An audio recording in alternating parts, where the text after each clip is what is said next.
Bienvenue dans Pourquoi j'ai raison et vous avez tort. Après le travail colossal demandé par Wachowski, j'ai voulu trouver un sujet simple. Un truc pas trop compliqué à analyser, où on se prend pas la tête sur 17 000 sens de lecture. Un truc bien débile, parlons des films Marvel.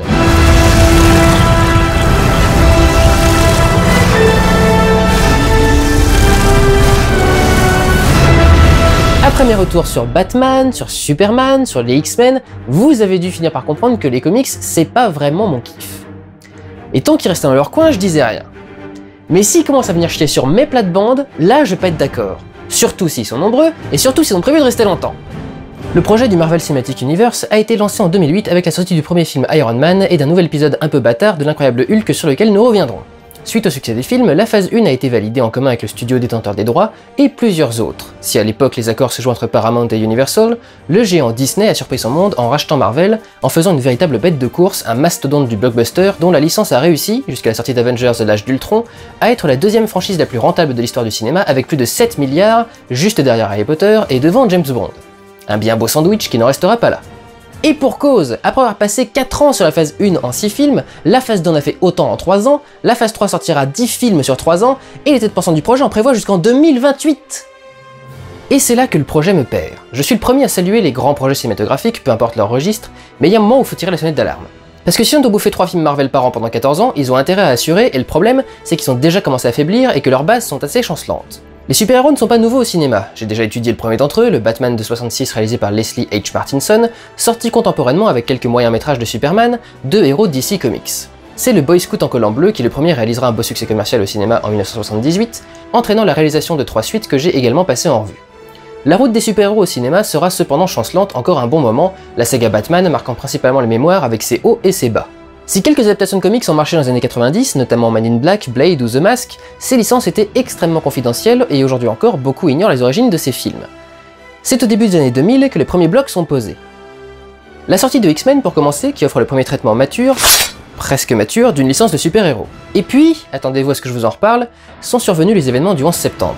L'univers Marvel, où la ville de New York est le terrain de jeu de la plupart de leurs personnages, a alors pris au cinéma, média au public bien plus massif que les comics, un tournant surprenant. La sortie du Spider-Man de Sam Raimi en 2002 offrira un véritable carton d'entrée sur lequel les studios vont commencer à surfer, provoquant un raz-de-marée de suite. L'avantage des héros de comics est qu'ils disposent, avant même qu'un script soit écrit, d'arcs narratifs, de méchants et de personnages, facilitant la mise en chantier de trilogies pour Spider-Man, Blade ou le Dark Knight, voire des sagas complètes dans les cas de X-Men et leurs nombreuses suites, préquels et reboots plus ou moins assumés. Si certains projets se plantent, comme le Catwoman de Pitoff ou le Hulk d'Ang Lee, un premier projet d'univers connecté voit le jour avec le développement de Daredevil et Elektra, qui ont cependant plus marqué le public en mal qu'en bien. C'est donc, hélas, par le biais de l'argent que le comics devient une source de projets cinématographiques respectables, les meilleurs exemples étant le Sin City de Robert Rodriguez, adapté des œuvres de Frank Miller, et le respecté Watchmen de Zack Snyder, adapté du roman graphique d'Alan Moore. Et là on va marquer un premier point important. Le comics est une forme d'art à part entière, au même titre que le cinéma, la peinture, la sculpture, l'architecture ou le jeu vidéo. Mais dans le monde qui est le nôtre, il est soumis à un modèle économique, c'est donc à la fois un art et une industrie, ce qui implique qu'on peut trouver beaucoup de choses différentes. Créé à l'origine dans les années 30, il est l'évolution des bandes dessinées pour enfants créées à la fin du 19e siècle et importées d'Europe. DC Comics, fondé en 1933, réalisera son premier succès en 1938 en publiant dans ses Action Comics la première histoire de Superman. Alors que la Seconde Guerre mondiale fait rage, c'est Marvel, à l'époque nommé Timely Publications, qui rencontrera le premier le succès avec un héros de propagande, Captain America. Les deux compagnies se partagent depuis le gros du marché, avec une poignée d'éditeurs tiers et quelques indépendants. Ce qui définit en premier le comics, c'est avant tout le rythme de publication des histoires. Si certains personnages ne rencontrent pas ou plus le succès et sont abandonnés, d'autres sont là depuis le tout début à raison d'un nouvel opus tous les mois pour la majorité, et surtout pour les plus connus. Et si DC Comics reboot régulièrement ses univers, ce qui est à la base de ma vidéo sur la saga Batman, Marvel, lui, considère que toutes ces licences sont non seulement dans le même univers, mais perpétuellement en continuité scénaristique depuis presque 60 ans. Un calvaire pour les scénaristes, qui a amené à la création d'un univers parallèle nommé Marvel Ultimate, permettant de proposer des traitements différents comme un Spider-Man afro-américain, mais qui n'a pas suffi. Un événement ultime va résulter en la fusion des deux univers, l'historique et le Ultimate, pour permettre de repartir à zéro sur toutes les licences. Ce style de publication amène à un défaut naturel du comics. Quand on veut raconter une histoire en plusieurs épisodes, il y a deux solutions, le sériel ou l'épisodique. En l'épisodique, les choses ne changent jamais, les personnages sont dans la même situation au début de chaque épisode. C'est le format de la plupart des sitcoms par exemple, qui n'évolue qu'en fonction des acteurs qui vieillissent ou quittent le projet. En sériel, l'intrigue est développée sur plusieurs épisodes. Et Marvel a décidé de mélanger les deux. Si le mélange marche parfois, dans les comics Marvel, c'est plus délicat. Chaque super-héros doit représenter un archétype qui n'évolue presque jamais. C'est ainsi par exemple que les fans de Spider-Man ont crié au scandale quand Peter Parker, enfin marié, a préféré faire un pacte avec Mephistopheles pour revenir dans le passé et ressusciter Tante May dans le cycle One More Day. Il doit représenter l'éternel étudiant, incapable de se séparer de sa famille et indécis sur sa vie amoureuse, ce qui me gonflait d'ailleurs prodigieusement dans la saga de Sam Raimi.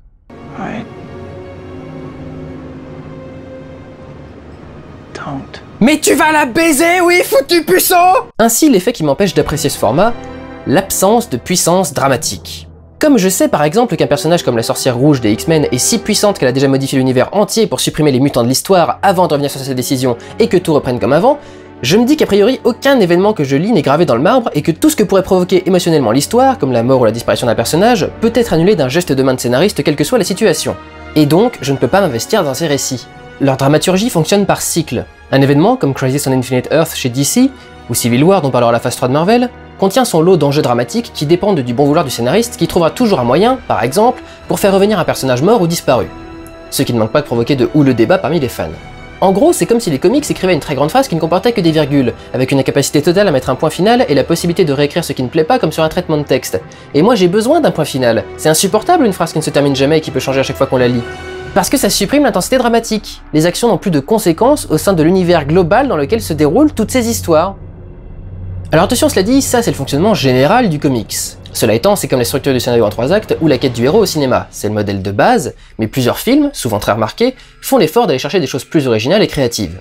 Si les univers Marvel n'ont de fin que quand les scénaristes font tous un burn-out et réclament un reboot, eux et les autres éditeurs ont aussi des comics avec un développement prévu dès le début et une fin à atteindre. Ou des histoires en one-shot, qui sont celles qu'on qualifie de romans graphiques tels que Watchmen.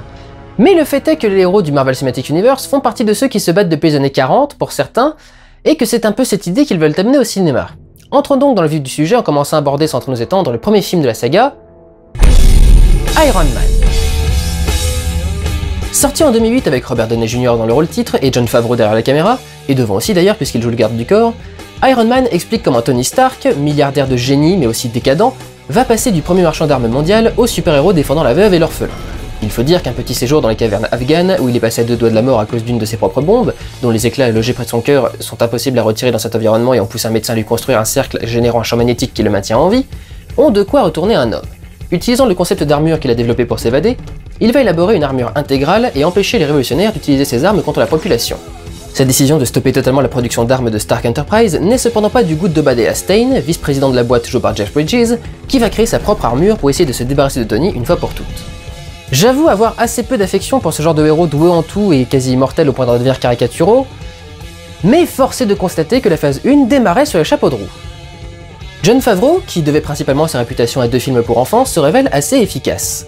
Rien de particulièrement recherché, on est ici dans une mise en scène d'action-divertissement. On filme ce qu'il est important de filmer de la façon la plus appropriée, intimiste, formelle ou impressionnante. La grande force du film réside dans ses dialogues. Pour retranscrire la personnalité de Stark, dont le cerveau fonctionne plus vite que la moyenne, ils sont extrêmement péchus et dynamiques. Si la plupart sont en champ contre champ, certains sont en plan séquence pour rendre compte de la vitesse à laquelle il réfléchit et permettre à Gwyneth Paltrow et Downey Jr. d'improviser de nouvelles réparties comiques à chaque prise. La comédie est d'ailleurs un autre élément marquant du film, reposant lui aussi très souvent sur le dialogue et le montage. À plusieurs reprises, un lien logique unit les 2 plans montés, le premier étant désamorcé par le suivant. He's always working. I'm not drinking. I don't want any. That's what I'm talking about. Le montage est vraiment la partie la plus impressionnante du film. Il réussit à présenter la totalité du personnage de Stark dans les 15 premières minutes, en enchaînant retour dans le temps, film dans le film, et ellipse dans des scènes dynamiques. La première séquence est en effet celle où Tony se fait enlever et justifie ce démarrage qui aurait semblé trop rapide s'il n'était pas encadré par cet événement. L'histoire pioche dans diverses idées des comics. Le groupe qu'il kidnappe par exemple est celui des 10 anneaux du Mandarin, ennemi juré d'Iron Man sur lesquels on reviendra dans le 3e film. Mais un effort louable est fait sur la modernisation de l'histoire, qui devient contemporaine de la 2e guerre en Afghanistan, alors qu'elle aurait dû démarrer dans les années 60 en pleine guerre froide. L'occasion de préciser d'ailleurs que les films se déroulent dans un univers parallèle au nôtre, nommé Earth 1999, qui rejoint les nombreux univers parallèles créés par Marvel, mais justifie donc les écarts avec les personnages tels qu'ils étaient présentés dans les comics. Alors qu'il prend aussi le temps de mettre en place le Shield, et en plus de régler une menace terroriste, le film reprend un dilemme intéressant que le personnage s'est posé quand les comics ont arrêté d'en faire un héros anticommuniste, lorsqu'est survenue la guerre du Vietnam. Créant des armes pour l'armée dans un but de défense, qu'il utilise plus ou moins pour se donner bonne conscience parce qu'il s'en fout, il fait face à une utilisation détournée qui lui fait alors réaliser que ses créations sont avant tout des machines à tuer. Enfin, par une jolie symbolique, le cœur de Tony est l'enjeu du film, représenté par le réacteur Arc qui alimente sa plaque thoracique. Mais c'est quand même du divertissement blockbuster bien bourrin et ça ne va pas sans quelques faiblesses. L'accent est tellement mis sur le fait de conserver son réacteur d'origine que n'importe qui un minimum habitué au scénario hollywoodien comprend qu'il s'agit d'un setup payoff assez grossier, l'introduction d'un élément qui servira plus tard dans le film. Et puis si un effort énorme a été fait sur la crédibilité du film, notamment en termes d'effets spéciaux et particulièrement sur le rendu du métal de l'armure, certains passages hérités du comics se font vraiment grossiers. Si Janssen arrive à lui faire un trou dans la cage thoracique pour y placer un aimant, difficile de comprendre ce qu'il retient de retirer directement les éclats de shrapnel. Et dans les années 60, ça se comprenait qu'on ne touche pas trop au cœur, mais là, dès son retour, il pourrait aller voir un bon chirurgien. On y reviendra d'ailleurs. On peut également noter que, même dans un univers de science-fiction, les technologies de Stark sont un peu beaucoup avancées, surtout qu'en dehors d'une scène coupée d'Avengers, on en voit peu de traces dans le reste de cet univers parallèle. Et puis on a droit à des éléments vraiment loufoques. On peut reprocher à tous les films d'espionnage de voir des dossiers dans des ordinateurs marqués top secret, ce qui revient à être un soldat sur un champ de bataille qui se cacherait en faisant « Ne me tirez pas dessus! Ne me tirez pas dessus !» Mais là on passe encore un cran dans le ridicule en ayant un dossier ultra secret. C'est plus secret que secret, hein. C'est sur le même disque dur et dans l'internet de Stark Industries, mais c'est ultra secret. Bon, cela dit, en dehors de la question des éclats de shrapnel, c'est assez mineur et spontané comme défaut. Le film est divertissant et propose un personnage attachant, ayant l'originalité d'être le seul super-héros d'origine humaine vu dans les adaptations au cinéma à ne pas cacher son identité. I am Iron Man. I am Iron Man. Pour marquer le lancement de la phase 1, sans non plus trop s'avancer auprès du grand public, Marvel décide de cacher à la fin du générique une scène secrète. Révélant le personnage de Nick Fury, patron du SHIELD joué par Samuel L. Jackson, il annonce le projet d'un groupe de super-héros au nom de code Avengers. Alors il y a un petit élément qui me fait toujours marrer avec ça, c'est les gens qui disent que la scène n'était pas dans le film à l'origine et qu'elle aurait été ajoutée après. Après quoi exactement? Après que les gens aient acheté le DVD? En fait, cette légende urbaine vient, comme souvent, et il y en a beaucoup dans les films Marvel, d'une information incomplète. La scène post-générique a été tournée dans le plus grand secret en une journée et avec une équipe de tournage réduite. Pourtant, la semaine suivant le tournage, les rumeurs se répandaient déjà sur le net. Pour les faire taire, la production a présenté le film à la presse, dans une version dénuée de sa scène post-générique. S'il y a eu intégration après, c'est après ses projections presse, et non, comme je le vois souvent, après le succès en salle du film et de Hulk. Et tant qu'on parle de Hulk avant de passer à son propre film, j'ai une question. Après avoir vérifié la timeline officielle de Marvel pour vérifier mes doutes, Captain America est présumé mort, Bruce Banner est une catastrophe ambulante incontrôlable et en fuite, et même s'ils ont le Tesseract dans leur possession, ils n'ont aucune idée de l'existence de Thor. D'où ma question, quand Nick Fury vient lui dire qu'il n'est pas le seul super-héros du monde, et qu'il pense à monter les Avengers, il pense à qui exactement?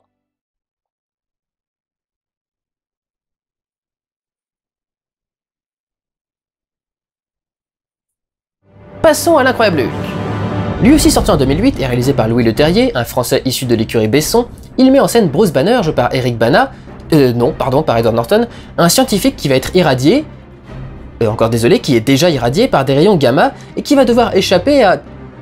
qui a déjà échappé à l'armée. Putain mais c'est un premier film ou c'est une suite? Alors ce qui est très drôle, c'est que même les créateurs du film ne savent pas. En 2003, Ang Lee, réalisateur d'origine taïwanaise, s'essaye un film d'action blockbuster hollywoodien avec Hulk. Ce film montrait Bruce Banner devenir le mastodonte enragé suite aux effets cumulés d'une fuite de rayons gamma et des expériences que son père avait réalisées sur lui pour le rendre plus résistant. Traqué, étudié puis évadé, il finissait par s'enfuir en Amérique du Sud. Problème, une bonne partie du public a mal reçu le film, d'une part pour son manque d'action et ses dialogues très présents, d'autre part pour son côté assez loufoque. La mise en scène très étudiée tentait de transposer la technique des cases de BD au cinéma avec des résultats tantôt kitsch, tantôt vraiment intéressants. Ce que j'apprécie beaucoup avec cette version, c'est l'idée de traiter Hulk comme une force de la nature, ce qui offre des images sublimes, notamment quand il affronte son dernier ennemi, un personnage qui absorbe les éléments comme l'électricité, offrant des images dignes de peinture de Michel-Ange. Et ce qui me gonfle, c'est que l'argument de la plupart des gens qui préfèrent la version Norton accuse un éloignement par rapport, non pas aux comics, qui les respectent, mais à une série moisie diffusée dans les années 70, où Hulk était un catcheur peint en vert et qui ne respectait aucune des origin stories du personnage. Donc, non seulement il faut respecter une histoire faite avant, mais en plus il faut que ce soit celle que les gens ont kiffé, pas les vraies origines. Alors que Marvel se lance dans la phase 1, le premier film ayant déjà retracé l'origin story du personnage et ayant pas trop mal marché au box-office, la question d'en faire une suite ou un reboot s'est posée, et n'a jamais été tranchée. Leterrier estime que c'est un reboot qui rend hommage, d'autres disent que c'est une suite, et l'une des productrices, Galen Hurd, a été jusqu'à inventer le terme de requel, mélange de reboot et de sequel, pour expliquer que c'était à la fois une suite et un remake. On marche sur la tête avant même que le film ait commencé. Donc, dans le film de Leterrier, l'origin story modifiée est résumée directement dans le générique. faisant cette fois de Bruce Banner la victime consentante de sa transformation, essayant sur lui-même son invention jusqu'à ce que... Something very wrong. Bah tiens, c'est pratique ça! Comme ça y a pas à expliquer pourquoi Banner a survécu et personne d'autre. He thought he was working on radiation resistance. I would never have told him what the project really was. Bon, je suis désolé, hein, ça va prendre 3 heures pour résumer le film, mais... Bruce Banner est un des rares scientifiques qui peut rivaliser avec Tony Stark. Et vous êtes en train de me dire que le mec n'est pas foutu de comprendre sur quoi il travaille? C'était quoi son but quand il s'est fait exposer en gamma? Voir en combien de temps ça allait le faire crever?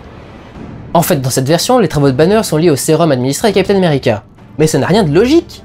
Comment un mec aussi intelligent a pu ne pas se rendre compte que le sérum qu'il s'injectait avait pour but de lui faire absorber les rayons et non de l'en protéger? Alors c'est sûr, quand on a fait n'importe quoi avec l'origin story, c'est plus pratique de la résumer en 5 minutes de générique que d'en faire le sujet du film.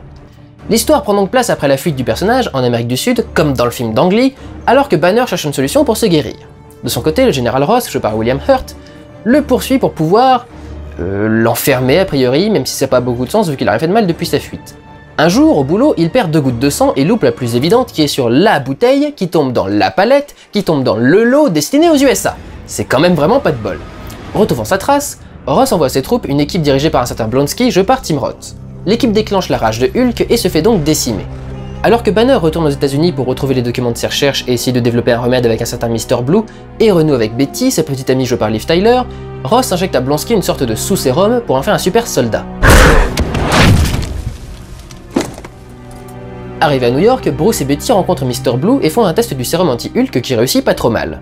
Au moment où ils découvrent que le scientifique essaye en fait de reproduire le sérum, Ross et son armée débarquent et arrêtent Banner. Mais Blonsky, désirant encore plus de pouvoir, contraint le scientifique à lui administrer le sérum, qui interagit avec l'autre sérum déjà présent dans son organisme, et crée l'Abomination.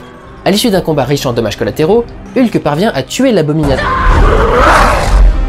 Mais ça va pas ou quoi? C'est quoi ce délire? Alors déjà, le truc s'est pris un alico sur la gueule, mais c'est 2 bornes en pierre et une petite strangulation qui le mettent à terre. Mais en plus, ce mec, qui est le méchant principal depuis le début, n'a clairement aucun autre objectif que de tout casser sur son passage, est épargné. Ça n'a aucun sens! Pourquoi Betty voudrait sauver ce truc? Parce qu'elle veut pas que Bruce soit un meurtrier? Parmi tous ceux qu'il a buté depuis le début, s'il y en a bien un pour lequel personne lui en voudra, c'est l'Abomination. C'est peut-être parce qu'elle est tombée sur la tête, cela dit, parce que comme par miracle, quand son hélico se casse la gueule, tout le monde crève, sauf elle et le général Ross. C'est beau ça comme hasard quand même, hein? Et puis c'est une chance qu'il réponde aussi facilement à Betty, parce que cette montagne de muscles débiles au point d'avoir peur de l'orage comme un animal est totalement incapable de parler.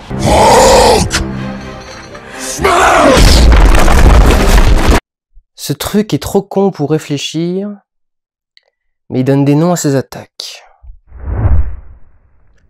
Ce film est une merde! Ce genre de réactions inexplicables se produisent tout au long du film. On se demande parfois si les personnages sont conscients de ce qu'ils font. Ah oui, tu donnes un ordre comme ça, sans regarder la situation sur le terrain. Oh bah tiens, c'est ballot, hein! T'aurais regardé avant, t'aurais vu qu'il y avait ta fille dans le champ? T'as raison, parce que quand il s'est transformé et qu'il lui a cassé la gueule la première fois, elle a pas bien vu. Le script s'évertue tellement à le faire passer pour un connard que le mec devient juste un con. C'est évident qu'on envoie une équipe non formée récupérer un mec qui se transforme en monstre géant impossible à stopper. Comment ce mec a fini général? Le scénario est assez catastrophique en règle générale, probablement parce que Monsieur Norton a décidé subitement qu'il était scénariste et s'est permis de réécrire le scénario, non seulement avant, mais des fois le jour même du tournage. Et Le Terrier, en bon yes man, n'a rien fait contre. Quoi? Vous dites que Le Terrier n'est pas un yes man? Un mec capable de ralentir le montage de son film pour inclure un placement produit pendant un antivirus.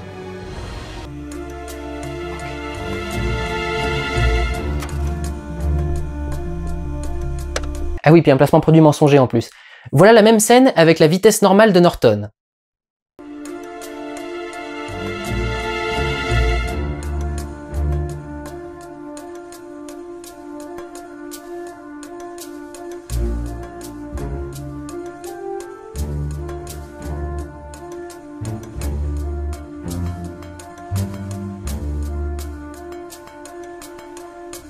Si son expérience sur les films d'action comme Le Transporteur lui permettent de faire des scènes d'action correctes, le film semble parfois vraiment réalisé avec les pieds, comme quand Blonsky se fait injecter le sérum dans une scène au montage apocalyptique où les réactions du scientifique sont incompréhensibles pour laisser l'Abomination hors cadre. Ce qui n'a pas vraiment de sens, pourquoi cacher un méchant qu'on va révéler 2 minutes plus tard? Et puisqu'on en parle, le film partant du principe qu'on connaît assez Hulk pour présenter son histoire dans le générique, pourquoi le laisser dans l'ombre pendant toute la séquence de la première transformation? Visuellement, c'est probablement le plus banal de tous les films Marvel, temps, les environnements sont insipides. La première scène de baston, elle est dans un jardin, quoi. Un pauvre parc sur le campus d'une université dans laquelle on a construit une verrière, parce que c'était joli et plus facile à casser, et où la pluie tombe alors qu'il fait plein soleil. Heureusement que le film démarre en Amérique du Sud, c'est à peu près le seul passage où il y a du cachet, tout le reste étant totalement impersonnel. Là, au moins, on a un peu de couleur. Enfin, je devrais pas demander de la couleur, parce qu'entre les sérums bleus qui font des monstres rouges, le gars qui a du sang rouge avec des globules verts, et le vert justement, omniprésent jusqu'à la couleur de ce soda bien chimique, les couleurs font plus de mal au film qu'autre chose. Comme Hulk est vert, ils se sont même dit, tiens, pour marquer le coup, on peut faire un tournage écolo. Alors ils sont contents, ils ont même gagné un prix pour ça, mais s'ils avaient mis autant d'efforts à faire un film qui tient debout qu'à se torcher avec du PQ biodégradable, on aurait peut-être eu un peu mieux à se mettre sous la dent. L'incroyable Hulk, le film recyclé. Vous prenez les restes du film de Ang Lee, vous les faites passer dans la machine du blockbuster hollywoodien, vous laissez Edward Norton cracher dans la mixture, et quand ça sèche, on voit les morceaux. Il y en a un peu plus, je vous le mets? Le film contient sa petite scène post-générique, mais alors elle est tellement vide, elle a tellement pas de sens et elle prépare tellement à rien qu'il a fallu l'expliquer avec un Marvel one-shot. Cette série de courts-métrages qui servent à faire un petit peu de background comme on doit en faire, c'est-à-dire en 10 minutes maximum, dispose d'un épisode appelé Le Consultant, nom de code qui désigne Stark au sein du SHIELD, qui se contente de 2 scènes filmées dans le même décor dans lesquelles les agents Coulson et Sitwell expliquent qu'en gros le but, en envoyant Stark parler à Ross, était de l'énerver suffisamment pour qu'il ne se passe rien. Le problème évoqué par Tony, qui désignait plus que probablement Hulk, devient l'abomination que le SHIELD tente de conserver enfermé contre la décision du conseil qui gère l'agence. Et qui certes prend des décisions très connes, mais pas au point de considérer l'abomination comme un moyen plus sûr que Hulk pour rejoindre l'initiative Avengers, qu'il considère déjà peu fiable. Mais je digresse comme d'habitude. Retournons à quelque chose de qualité avec la suite des aventures de Tony Stark. Congratulations, son. You have created a new element.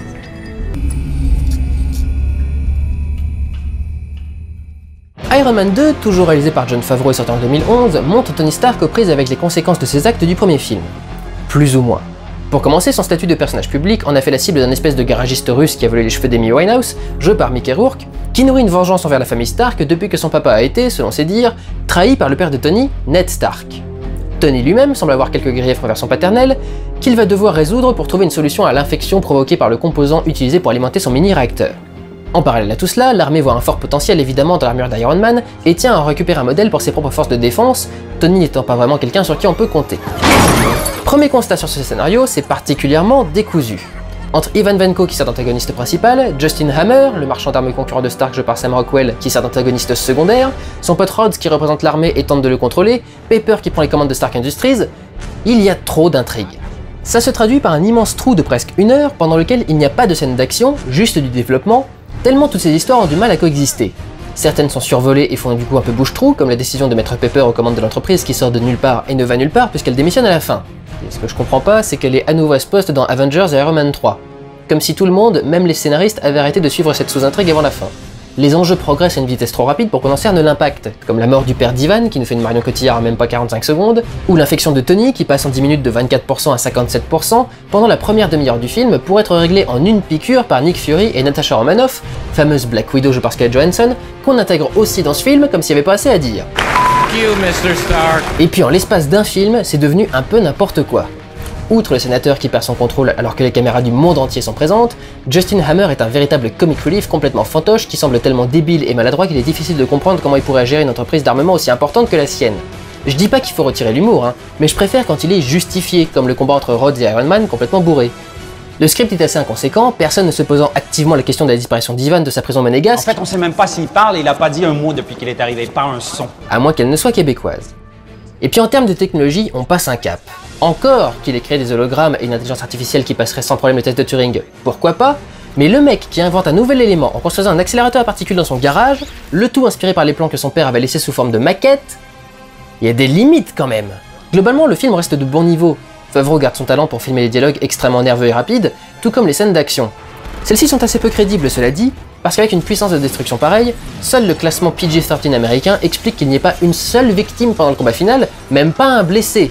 On en arrive à des absurdités comme faire exploser une casse de voiture plutôt qu'une autoroute, et le fait qu'Ivan remplace les armures de Hammer avec des androïdes. Un résultat en demi-teinte donc, qui reste divertissant mais bien moins prenant et réussi. À mon sens, le problème est qu'il ne s'agit pas vraiment d'une suite, mais presque d'un remake du premier qui assume complètement la préparation pour Avengers et a trouvé ce qu'il pouvait pour remplir le reste de l'intrigue. A ce propos, les quelques lignes post-génériques, parce que j'ai du mal à appeler ça une scène, annoncent la sortie prochaine de Thor et ont été tournées par l'équipe de ce film. Chose assez bienvenue. Et c'est là que nous allons passer à Thor, un héros avec lequel je m'identifie beaucoup plus de par la taille du marteau. Écoute, misérable mortel, nos marteaux ne sont absolument pas comparables. Oui, je vois ça, oui.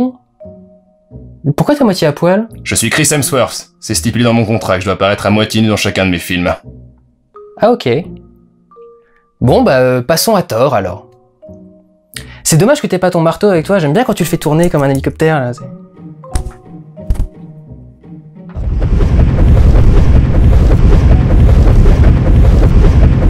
Thor, sorti en 2011 également, réalisé par Kenneth Branagh, nous plonge dans les mythes nordiques.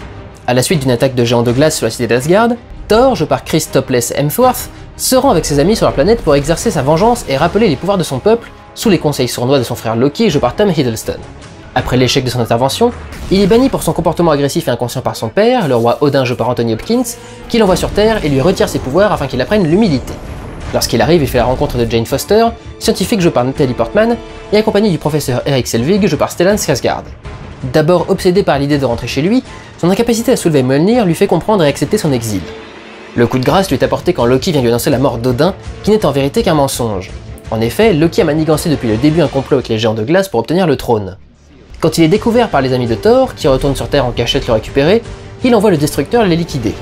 Le grand blond se sacrifiant pour sauver ses amis et la ville, il devient à nouveau digne de son marteau, récupère ses pouvoirs, détruit le destructeur et retourne à Asgard, laissant derrière lui son cœur avec la belle Jane Foster. Les trois premiers films Marvel m'ayant assez peu marqué, c'est en m'attendant à détester le film que je suis rentré dans la salle, pour en ressortir totalement surpris. Et là ça souffle, mais si tu vas dans l'autre sens, est-ce que ça aspire? Oh pardon, j'aurais dû prévenir. Oh non, c'est un plaisir. Enfin, j'avais vu un vrai film avec un super-héros du Marvel Cinematic Universe. Une vraie histoire, une vraie mise en scène, de vrais personnages avec de vrais dilemmes, une dimension humaine au sein d'une histoire à l'envergure intergalactique. Là où les films précédents ne concernaient que les super-héros eux-mêmes, y compris les terroristes d'Iron Man 1 qui n'étaient finalement que des hommes de main d'Obadiah, celui-ci met en jeu 3 planètes, ou plutôt royaumes différents. Enfin, des enjeux d'envergure et non plus personnels, pour des personnages censés se battre pour le bien commun de l'humanité. Thor n'est pas un super-héros comme les autres d'ailleurs, puisqu'il est proche d'un Superman. Ses pouvoirs font partie de lui naturellement. Sa transformation dans le film n'est pas de les acquérir, mais de les perdre. Comme les autres, il doit découvrir que... mais pour pouvoir récupérer ses facultés, pas parce qu'il vient de les avoir. Ça implique que ce n'est pas vraiment un film d'action, parce que c'est un humain que l'on suit en fin de compte, et non un super-héros. Cela dit, le film compense cela par un aspect assez absent des autres, le comique. Pour tous les jeux de mots et remarques cyniques que fait Tony, le comique ne fait pas partie des ressorts essentiels des 3 premiers films Marvel. Ici, l'alternance entre le sérieux de l'histoire et un comique de situation et de geste apporte un véritable plus.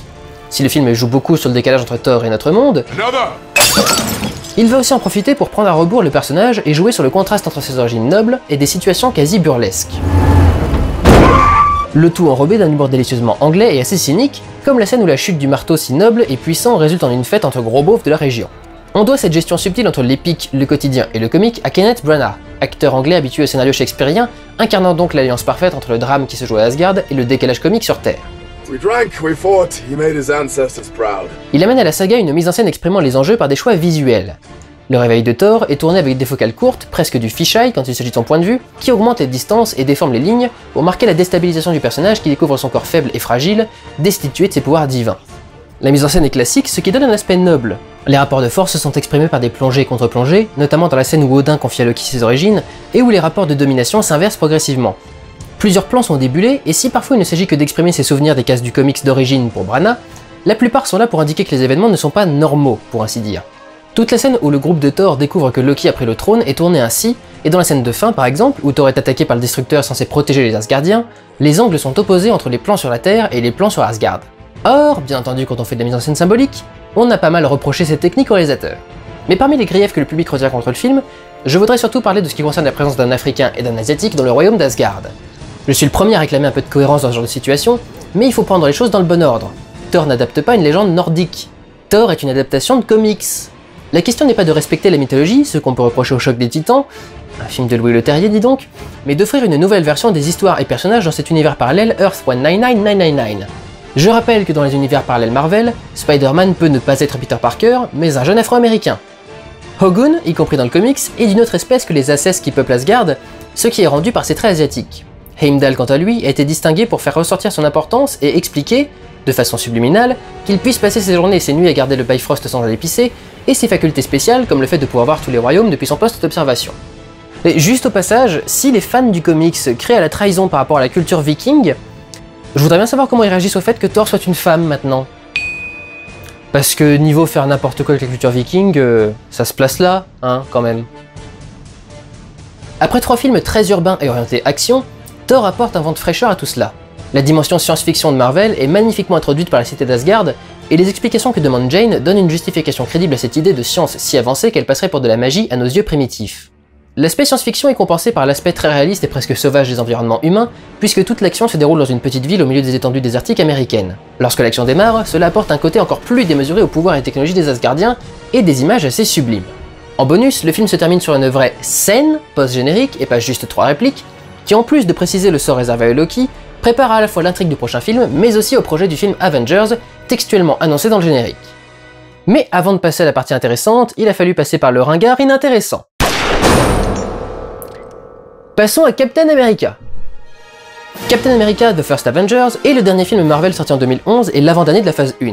Réalisé par Joe Johnston, il raconte l'histoire de Steve Rogers, garçon gringalet et rachitique joué par Chris Evans, qui pourtant fait tout pour rejoindre l'armée en plein début de Seconde Guerre mondiale.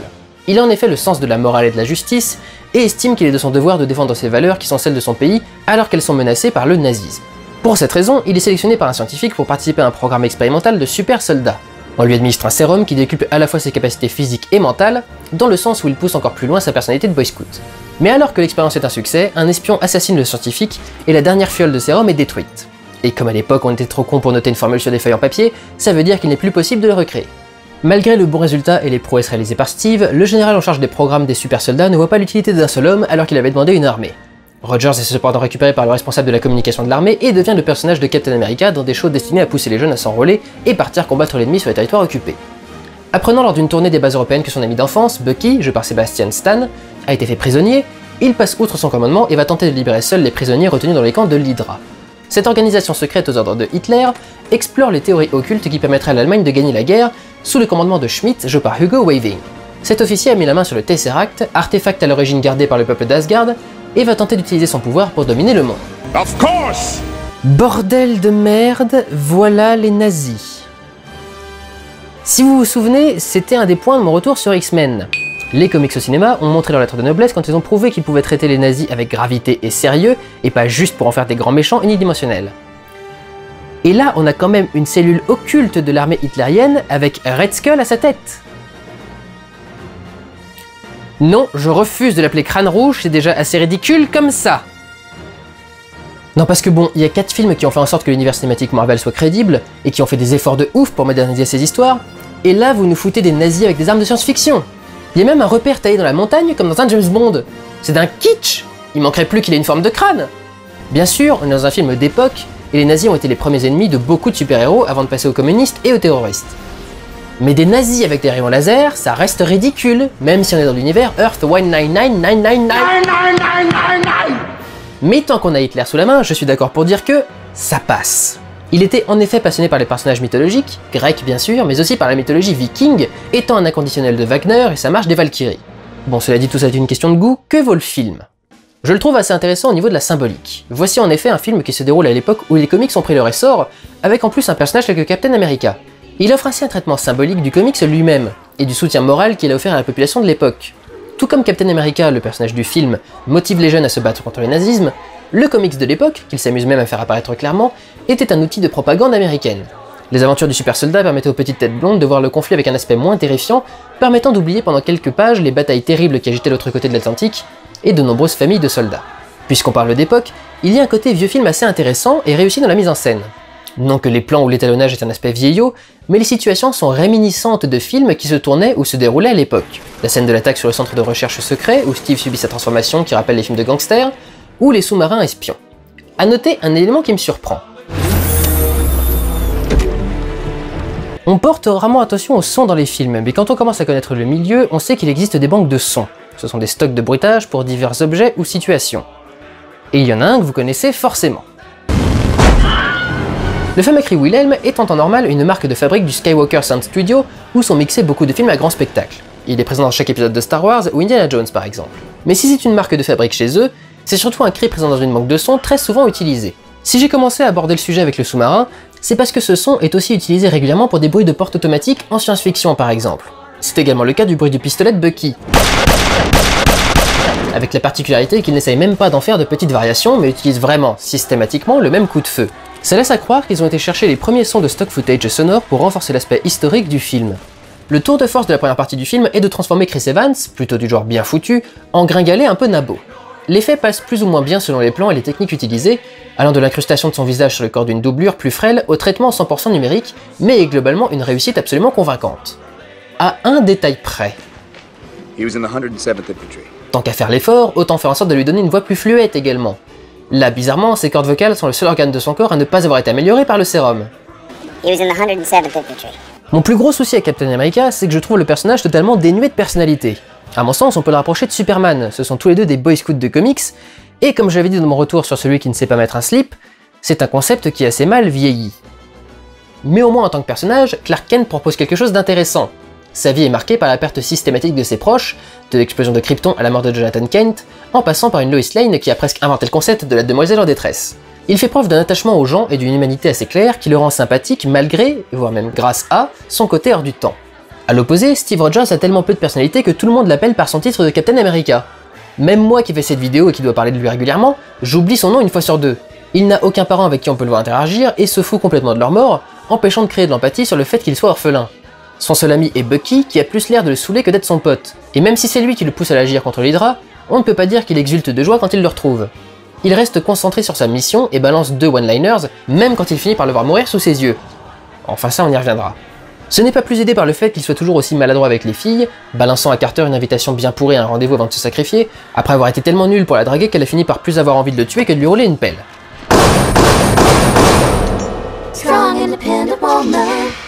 Et d'avoir pour seul et unique commentaire quand il se réveille d'environ 70 ans d'hibernation,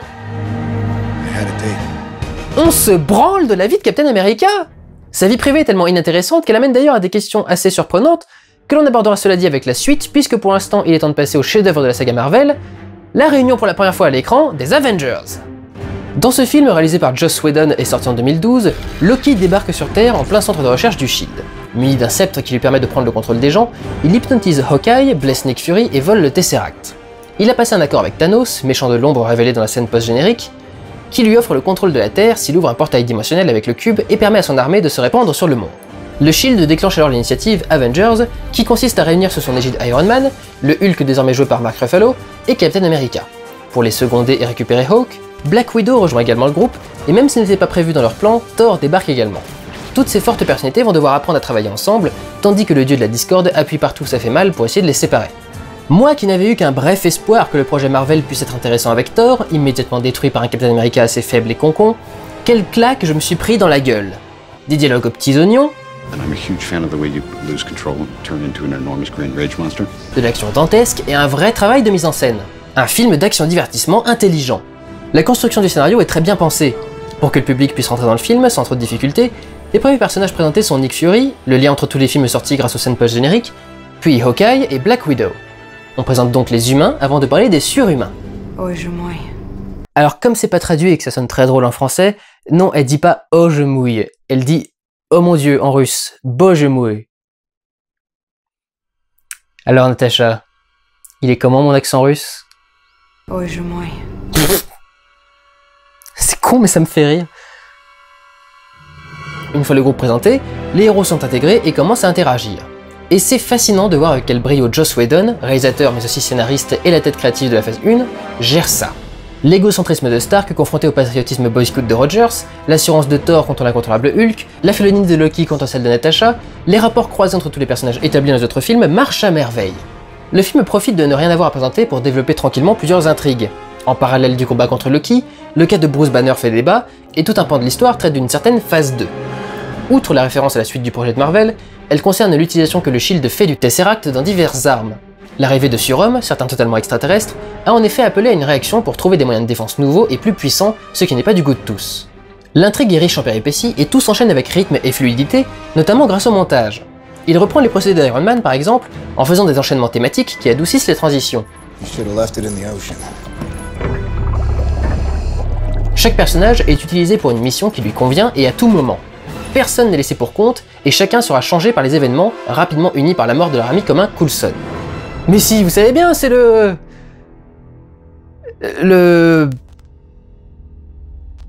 mec qui... Le mec qui est sympa. C'est à peu près tout ce qu'il a de personnalité dans les films. On peut le remercier d'être là, cela dit, pour cette réplique lourde de sens. Everything that's happening, the things that are about to come to light, people might just need a little old-fashioned. J'avais dit que je reviendrais sur le 11 septembre, et ce film y est intimement lié. À la suite des attentats, les Américains sont restés longtemps sous l'influence de la terreur. Oubliez les destructions massives et pour le fun, à la Independence Day, Godzilla ou Armageddon. Si quelques films en cours de production pendant les attentats l'ont encore fait quelques années, le public américain n'en voulait plus, en témoigne le succès de Spider-Man, protecteur de la ville par définition puisque new-yorkais, et en particulier la scène dans le deuxième film où les new-yorkais défendent leur héros et protègent son anonymat. Par la suite, tout au plus, Steven Spielberg a-t-il détruit une banlieue dans la guerre des mondes, mais très éloignée de Manhattan. En revanche, on représente la ville abandonnée, dans Je suis une légende, ou Le jour d'après, où quelques survivants tentent de résister à la peur. Cette peur prendra la forme d'un monstre dans Cloverfield en 2006, ou dans King Kong en 2005, car seul un monstre peut vouloir accomplir un tel acte. Et encore, la destruction est très limitée. En 2012, voilà un film qui, faisant appel à toutes les valeurs de l'Amérique et ressortant ses plus vieux outils de propagande, aide à regonfler la confiance des Américains et les autorise à nouveau à casser tout ce qui bouge dans cette ville pour le plaisir d'une scène d'action dantesque.